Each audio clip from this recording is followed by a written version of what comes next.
You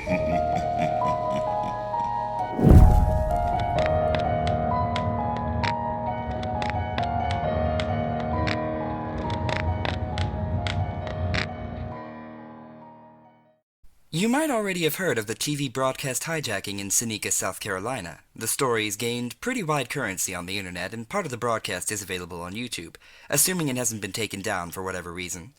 For the uninitiated, the Seneca hijacking is one of the lesser-known broadcast signal intrusions. It was big news here, but the nation news media barely touched on it. Anyway, I've decided to jot down my impressions of the whole thing, even though other eyewitnesses have already described it more eloquently than I could.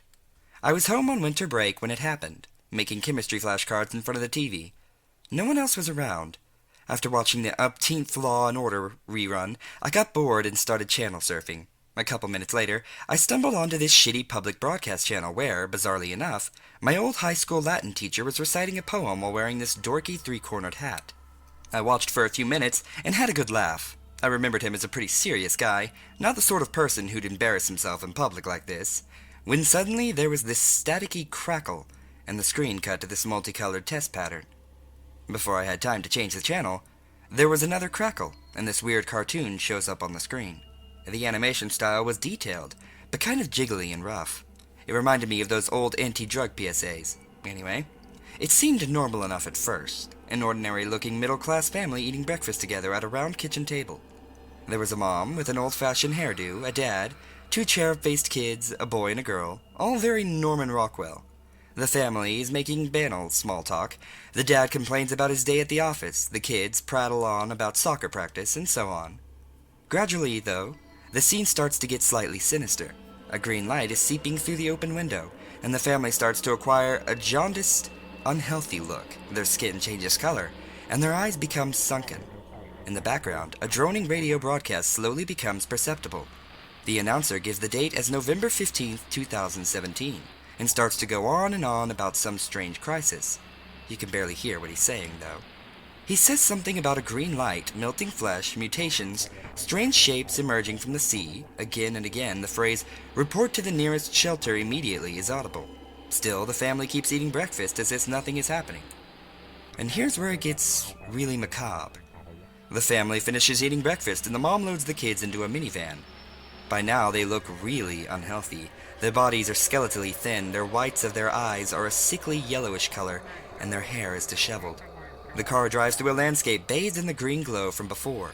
Strange shapes bob in and out of the screen, but you can't quite tell what they are, and all the buildings the car passes look weathered and deserted.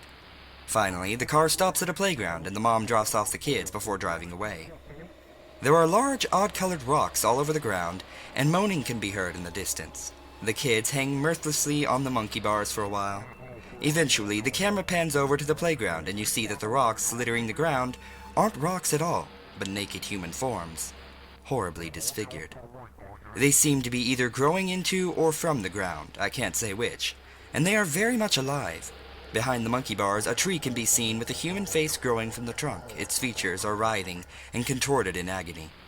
The scene suddenly shifts to a white-collar office where the children's father is stooped over a desktop, typing away. His features are as sunken as deceased as those of the other family members, and the office is covered in a green glow. In the other cubicles, fleshless corpses sit upright at their desks, frozen in death. Finally, we see the family return home for the evening, walking through the front door together. Their skin is no longer simply jaundiced, but actually melting off, dripping from their outstretched arms and running down their faces in drops. As they are literally falling to pieces, the family sits down in the dining room and begins wordlessly to eat dinner.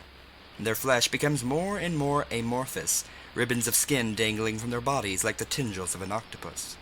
I can barely describe it, but they somehow begin to merge with the chairs that they are seated on, or rather, their skin grows over them.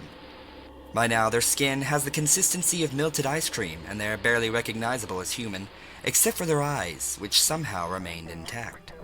The camera zooms closer and closer to the table, and finally their eyes all move directly towards the camera, conveying a feeling of unfathomable sadness. The screen goes black and large white letters appear on the screen. Report to the nearest shelter immediately. Remaining at private residence is strictly prohibited. And with that, the screen turned to static. I stared in stunned silence for a few minutes before the banal local channel switched back on. And that's all I know, really. I almost thought I was dreaming until the paper reported the story the next day. God knows what really happened. A ridiculously elaborate prank? An ill-advised viral marketing campaign? The crazier parts of the internet have their own theories.